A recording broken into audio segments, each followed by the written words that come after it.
Hello, this is Simon Forster from ForsterUK.com, and this is an assembly video for a Platypus sheet film drying rack that tilts.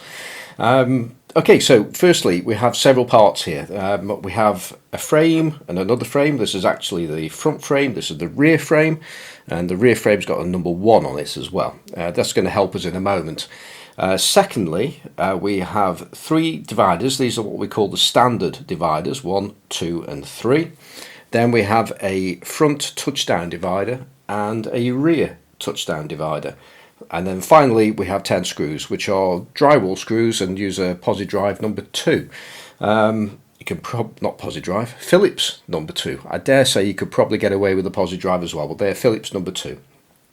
So, firstly, we're going to put this together, and I strongly suggest you use part 1, which is the rear frame, and it's also got a number 1.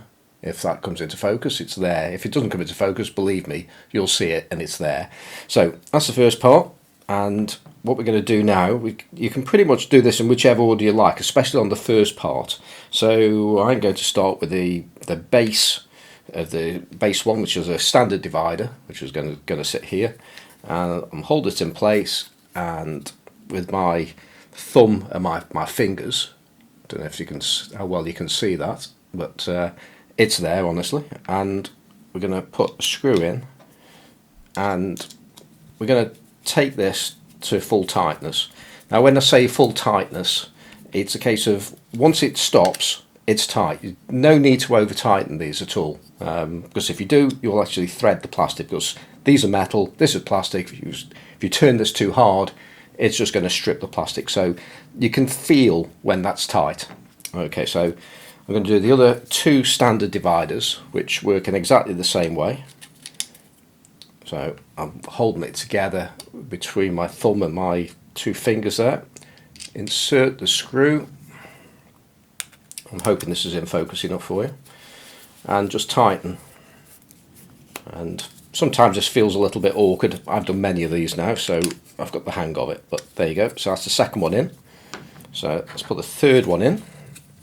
Like I say, you don't have to do these in a specific order, especially on this front side. So tighten up, and when it feels tight, it is tight.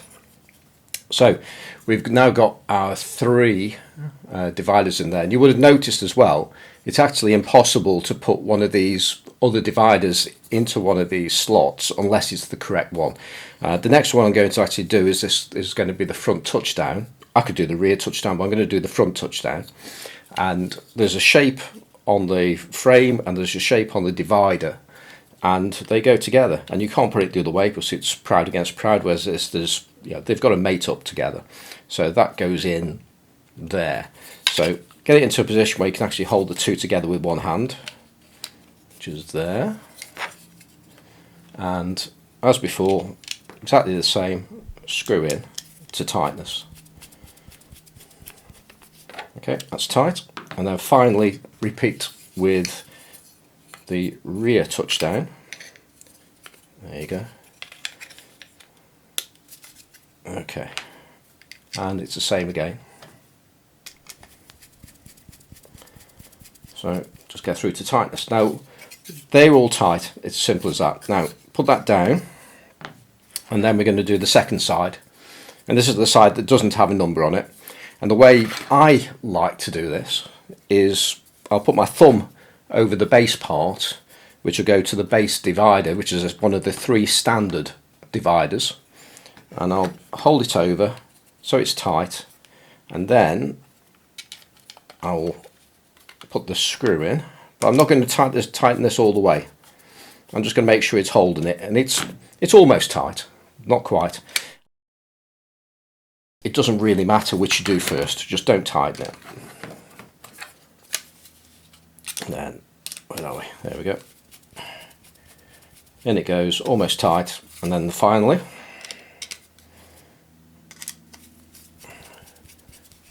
that's the final screw there. And now I'm going to tighten these up, and I'm just going to go across from each other rather than going around in a radial pattern there, because I never really understood why, but this is the best way of doing it for when you've got multiple screws in a circle. So I've tightened the top on there, and I'm going to move diagonally across, and then they're going to go across again, and then they're going to go across up to the top. Where is it? There we go. And down to the bottom, and they're all tight. Now you've almost finished it. There's one more thing to do, and that's just to check that everything is actually aligned. Because sometimes you might find this is in twist, and if it is in twist, you can just, you know, I'm exaggerating now, but you can twist it one way and you can twist it the other until you actually get it exactly how you need it to be and get it straight. And once you've done that, you have the platypus. This is ready to be loaded in, tilt it over and let it dry, and it will dry more quickly. You're going to get fewer marks on it, no clips, all that kind of good stuff. So there you go. I hope that's been useful for you, and good luck with your drying.